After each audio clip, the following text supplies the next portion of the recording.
ব্যানার্জিকে অভিনন্দন জানাতে 2011 পালা বদলের পরে প্রতিদিন তো মুখ্যমন্ত্রী চেঞ্জ, যেহেতু বিহারে মুখ্যমন্ত্রী চেঞ্জ হলো, কি আমেরিকার সেক্রেটারি অফ স্টেটস এসছে অভিনন্দন জানাতে?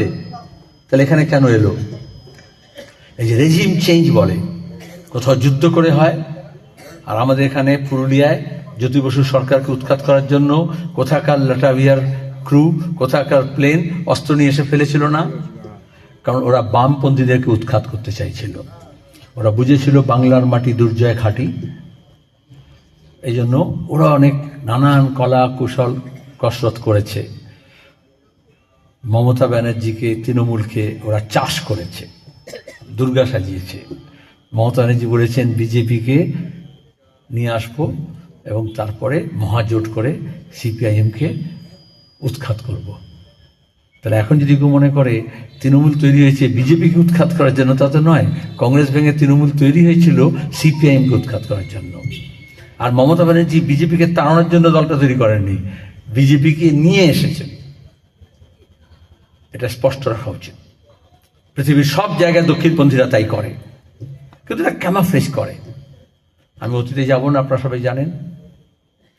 তাহলে আমরা আক্রান্ত হয়েছি, রক্তাক্ত হয়েছি, আমরা হেরে গিয়েছি, কিন্তু আমরা হারিয়ে যাইনি। আমরা রক্তাক্ত হয়েছি, আমরা ঘর ছাড়া হয়েছি, জেল জরিমানা মিথ্যা মামলা হয়েছে, কিন্তু আমরা রাজপথ ছাড়িনি।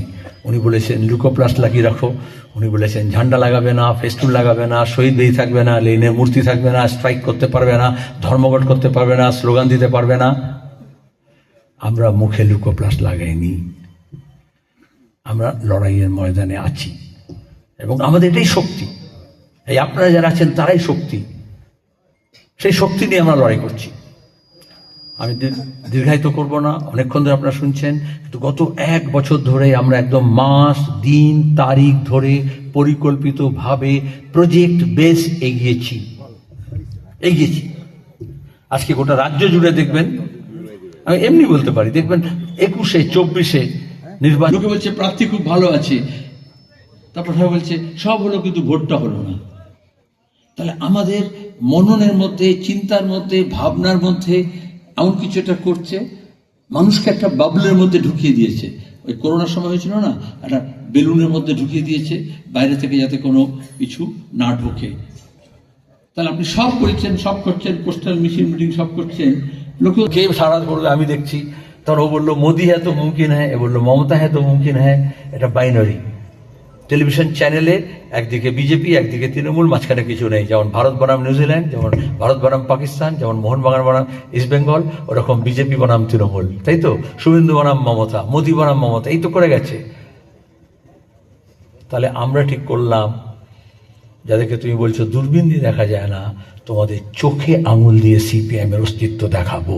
এবং এইবার ভোটে দেখবেন জানুয়ারি, ফেব্রুয়ারি, মার্চ, যারা আমাদের দেখতে পাচ্ছিল না, গণনার মধ্যে রাখছিল না, তারাও কিন্তু সিপিআইএম এর কথা না বলে গালও দিচ্ছে, হয়তো সমালোচনা করছে, কিন্তু সিপিআইএম কে বাদ দিয়ে বাংলার রাজনীতি চর্চা হবে না। এটা শুধু মিডিয়ার জন্য না, এটা জোর করে মিডিয়া, সোশ্যাল মিডিয়ায় আমাদের আন্দোলন সংগ্রাম, কমরেডরা না খেয়ে দে, উস্কানি হয়েছে তা সত্ত্বেও, ভয় হয়েছে তা সত্ত্বেও, সন্ত্রাস হয়েছে তা সত্ত্বেও আমরা ঘরে ঢুকে যাইনি, রাজপথ ছাড়িনি। এখন দাঁড়িয়ে আমরা ধাপে ধাপে অনেক পরিশ্রমের বিনিময়ে, অনেক রক্তঘামের বিনিময়ে আমরা এই লড়াইয়ের সম্মুখীন এসেছি। এখন আসল লড়াই শুরু। দেখলেন এসআইআর হয়ে গেল। আচ্ছা, আমরা বলছিলাম ভোটের গণনায় গন্ডগোল করে, কারচুপি করে।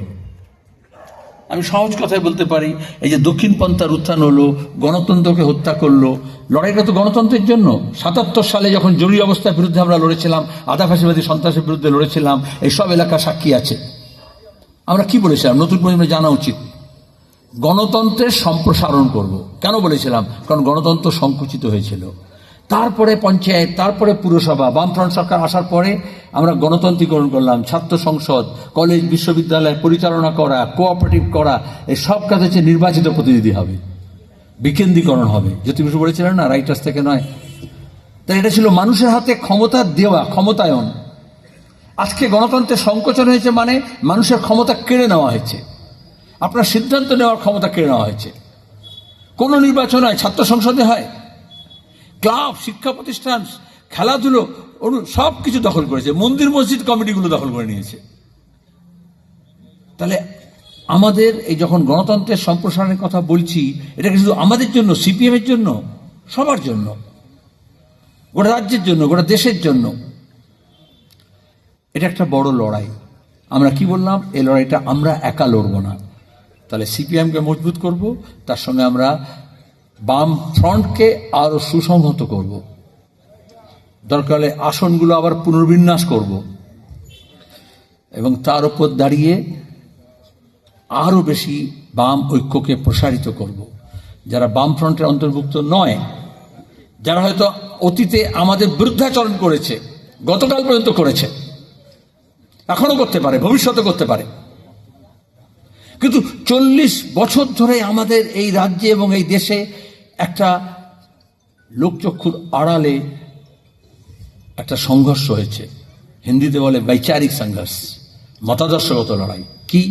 যখন থেকে উদারীকরণ হয়েছে, এলপিজি হয়েছে, লিবারাইজেশন, প্রাইভেটাইজেশন, গ্লোবালাইজেশন, আমরা বলেছি এই দক্ষিণ পন্থার বিরুদ্ধে লড়তে হলে একটা বাম বিকল্প দরকার। আর কিছু কিছু লোকজন বলেছেন এদের দিয়ে হবে না, একটা বিকল্প বাম দরকার। বাম বিকল্প আর বিকল্প বাম শব্দবন্ধনী, খেয়াল রাখবেন, দুটো কিন্তু এক নয়। আমরা যখন বলছি আজকে রুজি নেই, রুটি নেই, শ্রমের মজুরি নেই, কাজ নেই, পরিযায়ী শ্রমিক হচ্ছে, শিল্প নেই, কারখানা নেই, স্বাস্থ্য শিক্ষার বেহাল অবস্থা, তাহলে এই জীবন জীবিকার লড়াইয়ে এবং আমাদের দেশ পরিচালনার জন্য, রাজ্য পরিচালনার জন্য আমাদের একটা বাম বিকল্প হাজির করতে হবে। এটা কোনো ইউটোপিয়া না। কেরালায় আমরা দেখেছি 34 বছর বামফ্রন্ট সরকার চালিয়ে আমরা দেখেছি। বাম বিকল্প মানে হচ্ছে চরমতর দারিদ্র্য সীমার নিচে যারা আছে তাদের উত্থান, ভূমি বন্টন, নতুন কলকারখানা, শিল্প গড়ে তোলা, শিক্ষাকে 100% মানুষের কাছে নিয়ে যাওয়া, ইত্যাদি ইত্যাদি, স্বাস্থ্য পরিষেবাকে দোরগোড়া পৌঁছে দেওয়া।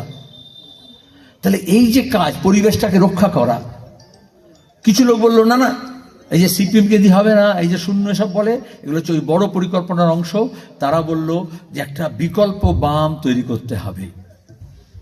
আজকে দাঁড়িয়ে এই লড়াইয়ে আমাদের কিছু অগ্রগতি ঘটেছে আন্দোলন সংগ্রামের মধ্য দিয়ে। এখনো যারা বিকল্প বাম বলতো তাদেরকে বলতে বাধ্য হচ্ছে যে এই অতি দক্ষিণপন্থার বিরুদ্ধে লড়তে গেলে বাম হোক, অতি বাম হোক, সবাইকে মিলে একটা বাম বিকল্প খাড়া করতে হবে। ওই সিপিএমকে বাদ দিয়ে কোনো বিকল্প বাম হবে না। কামদুনি থেকে আরম্ভ করে, আলিয়া বিশ্ববিদ্যালয় ছাত্র আন্দোলন থেকে আরম্ভ করে, জুনিয়র ডাক্তারদের লড়াই, যখনই কিছু হয়েছে বলেছে সিপিএম আসবে না, ঝান্ডা ছেড়ে হবে, সিভিল সোসাইটি দিয়ে হবে, অন্যরা সবাই থাকবে, শুধু সিপিএমকে ঢুকতে দেওয়া হবে না। তাহলে সিপিএমকে কোন ঠাসা করতে চেয়েছিল? আর আজকে বাংলার বুকে কোনো প্রতিবাদ যদি কেউ করতে হয়, তাহলে আগে সিপিএমকে বলতে হবে যে আপনাদেরকে পাশে পেতে চাই, তবেই আমাদের লড়াই হবে। সে চাকরির নিয়োগের দুর্নীতির ব্যাপারে হোক, সে মাদ্রাসা শিক্ষকদের দাবি হোক, সে মিড ডে মিল আশা হোক, যা আন্দোলন হোক, আমাদের কোনো গর্ব করার জায়গা না। আমরা এটাই চেয়েছিলাম। আমরা আমাদের পরিস্থিতিকে পাল্টানোর জন্য আমাদের পরিধিকে বাড়াতে চেয়েছিলাম। প্রথমে আমরা বলেছিলাম আমাদের যারা নড়ে গেছে, সরে গেছে, চলে গেছে, দুর্বল হয়েছে বা আমাদের দুর্বলতার জন্য ক্ষিপ্ত হয়েছে, তাদেরকেও আমাদের চাই। তাদের মধ্যে এটা খেয়াল রাখতে হবে, যারা গাছেরটা খেয়ে তলারটা কুড়তে গেছে তাদের বাদ দিয়ে, যারা তলানিতে পড়ে আছে, সেই প্রান্তিক মানুষ, দুর্বল মানুষ, যারা অপেক্ষারত ছিল, একেবারে হিন্দিতে বলে অন্তিম পংক্তি মে খাড়া থা, লাইনের একেবারে শেষ সীমানায় দাঁড়িয়েছিল, আমাদের তাদেরকে জড়ো করতে হবে। আমার শ্রেণীর মানুষকে, শ্রেণীর দাবির ভিত্তিতে বামপন্থী লড়াইটা এই প্রান্তিক মানুষের দাবি দেওয়া ছাড়া হতে পারে না। এবং আজকে যে লুট, আজকে যা কিছু হচ্ছে, তার সবচেয়ে বেশি অসহায় অবস্থা তো সবচেয়ে প্রান্তে যারা আছে তারা। সে আদিবাসী হতে পারে, তপশিলি হতে পারে, মতুয়া হতে পারে, সংখ্যালঘু হতে পারে, অনগ্রসর শ্রেণী হতে পারে, চরের মানুষ হতে পারে, সে বাঁধে আছে, জঙ্গলে বনবস্তিতে আছে, শহরের মধ্যে আছে, যার মাথার ছাদ নেই, যার হাতে কাজ নেই, যার কোনো নিরাপত্তা নেই, সামাজিক কোনো নিরাপত্তা নেই, আর্থিক নিরাপত্তা নেই, দৈহিক নিরাপত্তা নেই, বয়স্ক মানুষ, যার কোনো সামাজিক সুরক্ষা নেই, এই সব বাইকে জড়ো করতে হবে, সবার কথা বলতে হবে। আমরা এটা করতে কতটা পেরেছি আপনারা বলবেন, কিন্তু তাতে আমাদের আন্দোলন সংগ্রাম শুধু নজর কাড়েনি। এখন আমরা যেন বলেছিলাম না এক সময়, এখন হচ্ছে নজরে বাম। আমরা শুধু বামেদের নজরটাকে একটু বিস্তৃত করেছি, প্রসারিত করেছি।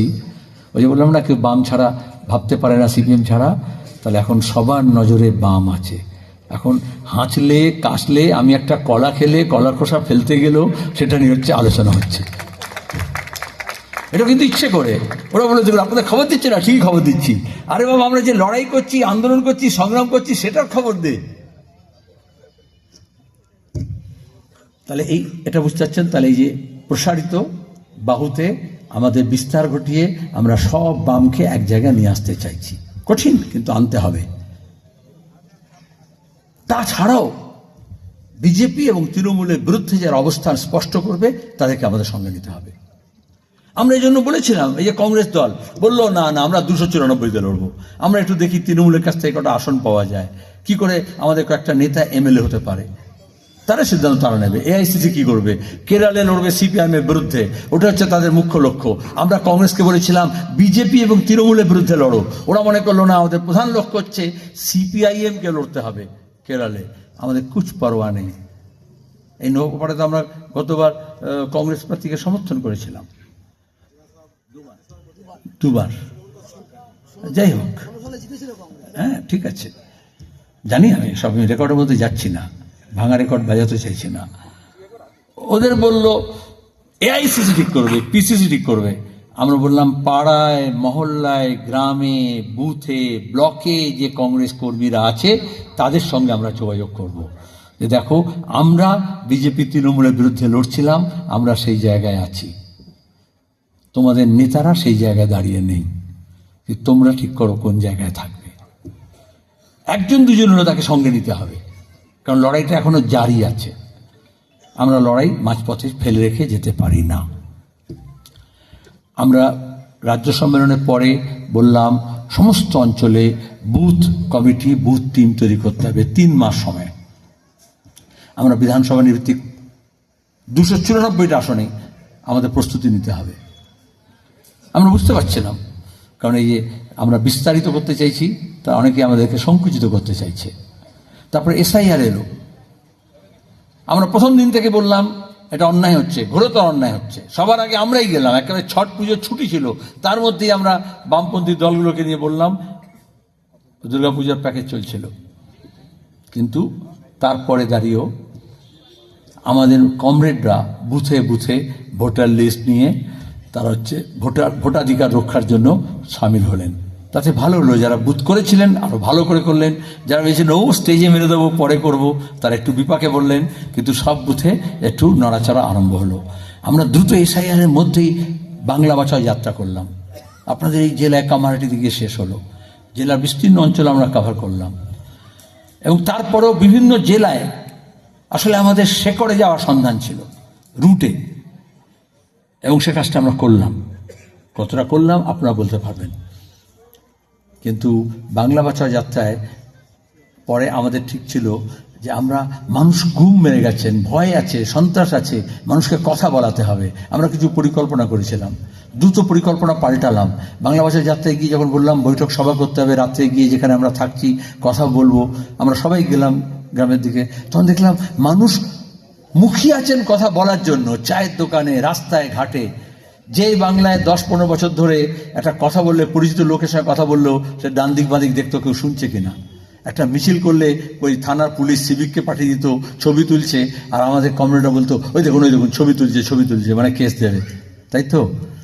সেই বাংলা দেখলাম মিছিল করছে, আর আমাদের তরুণ প্রজন্মের ছেলেরা বলছে আয় ছবি তোল, কে তুলবি, আমার সঙ্গে তোল, ছবি তোল। এটাকে মুড চেঞ্জ করা বলে, লড়াইয়ের মেজাজ বলে। এই মেজাজ পাল্টেছে, এটাকে আমি লাল সেলাম জানাচ্ছি। ওরা ভেবেছিল ভয় ঢুকিয়ে দেবে ঘরে, আমরা ঘরের বাইরে বেরিয়ে এসে বুক চিতিয়ে লড়াই করছি।